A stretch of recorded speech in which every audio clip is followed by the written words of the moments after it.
Welcome to Sacred Stories Podcast, a place to explore and discuss new and exciting books of consciousness.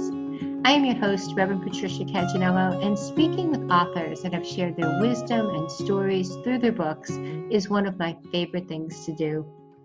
Today we are speaking with Cassandra Tindal, a contributing author to our new book, Chaos to Clarity, Sacred Stories of Transformational Change, which is a beautiful book filled with stories from people around the world that experienced a significant change in their lives and came out on the other side stronger and more empowered.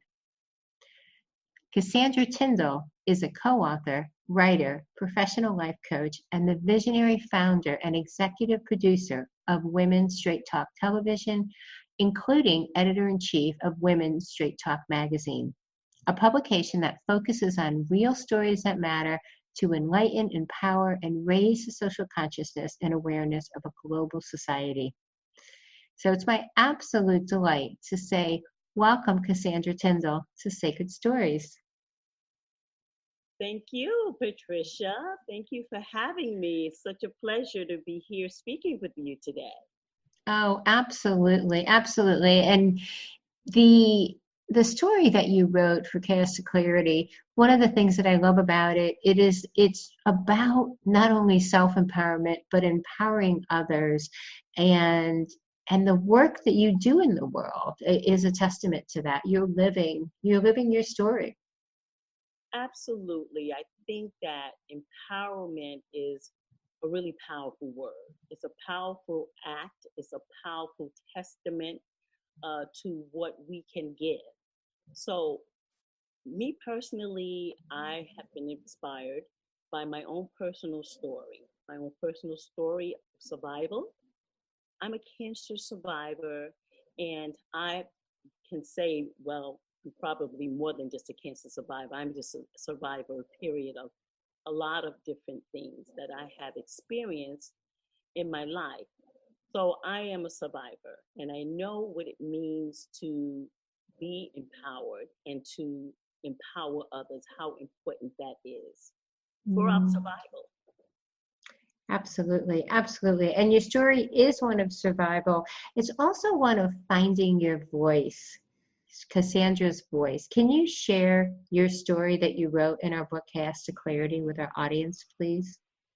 Yes, well, growing up, my parents always raised me to be seen and not heard or seldom heard. When I was just a kid, I was just taught to keep quiet, mind my own business unless someone asked you a question. So back then, things were different. I think my parents were just recreating their own painful past experiences. And so the cycle repeated itself, and we were taught to just be invisible, basically, not to really voice our opinions, our views, and our ideas. I mean, even though we were young at the time, we still have opinions, we still have a voice, we still have things that we want to express. But I think times were just different back then, and being young, we didn't have much of a say so in many things. So that kind of resonated, in my life as me not having a voice or being able to use my voice effectively. And growing up with that over my head and feeling that was normal, I kind of grew up as an adult, as a teen, a young adult, and then as a woman, thinking that my voice really didn't matter. So that was something that I had to really overcome later on in life. There's two parts in your story. Not to give it away, everyone, I still encourage you to read Cassandra's story, but there's two parts in it. One, an example of when you started to really, lose your voice, as you say, and it had to do with your brother. Can you share what happened then? Being told that your voice doesn't matter, it's not important. In my life, I first experienced, I'll never forget this, because it was so important and it was so painful. It was a painful experience. My father passed away, and at his funeral, while I was grieving, my brother turned over to me and he said in a very firm voice to shut up. He told me to shut up and be quiet. And I just automatically did what he told me to do, thinking that I had to, and not allowing my emotions and my feelings and my pain and sorrow to be expressed. From that day on, I wasn't sure if it was okay to express my feelings in that way without permission. Mm. You know, it's really powerful what you're sharing because I do agree or believe that it is very generational. Children should be seen and not heard, and that our parents, in all of trying to do the best they could for the most part, were passing on, you know, behaviors or thoughts Hmm. to children, because that was my generation as well, that was not empowering in any way. If anything, it was very kind of where you felt almost less than, right? Like, well, of course I don't have a voice.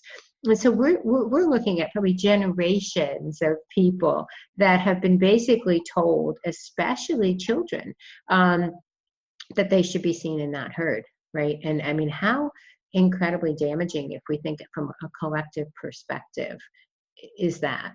You know, maybe in the best intentions, but certainly not the best results.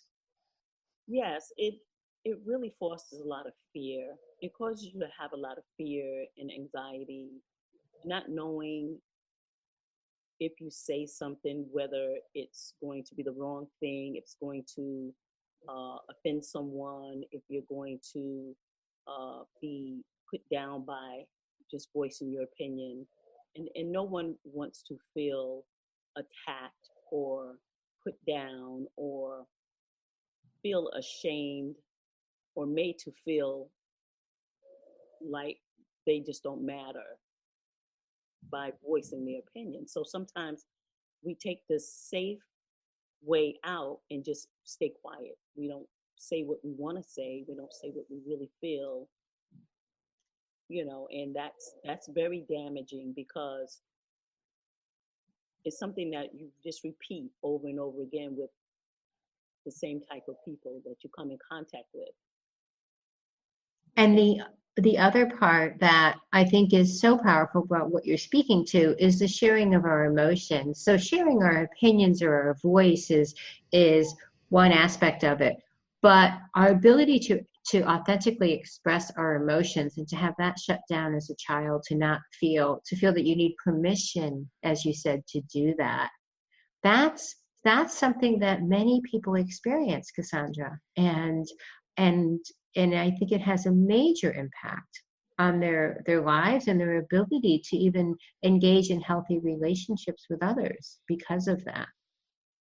absolutely, because those feelings and emotions have to stay somewhere. So you bottle them up. They're bottled inside of you.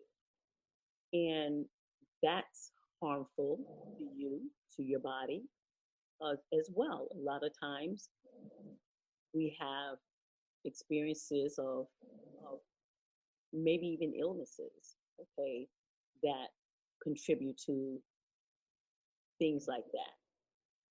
But by us not releasing the pain or the problems that we're feeling inside of us. So it's a lonely place. And it was a very lonely place for me because I felt like no one, I couldn't express it to anyone. No one knew what I was feeling. And sometimes I had to even ask myself, who am I? What am I feeling? Why am I feeling this way? I had to have this conversation with myself. But I was confused.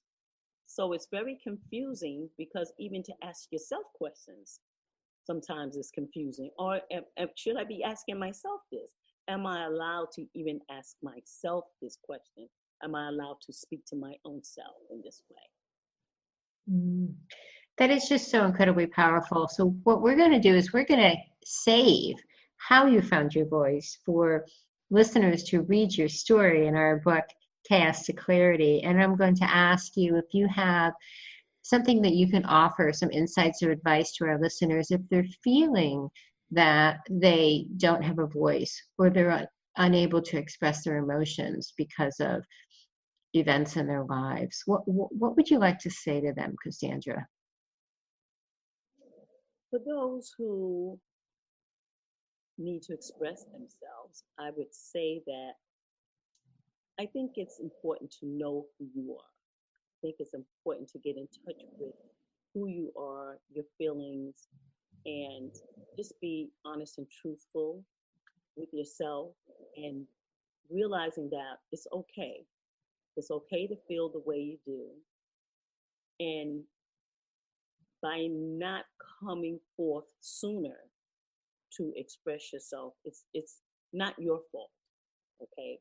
Circumstances and people sometimes have a lot to do with that thing that you repress inside of you.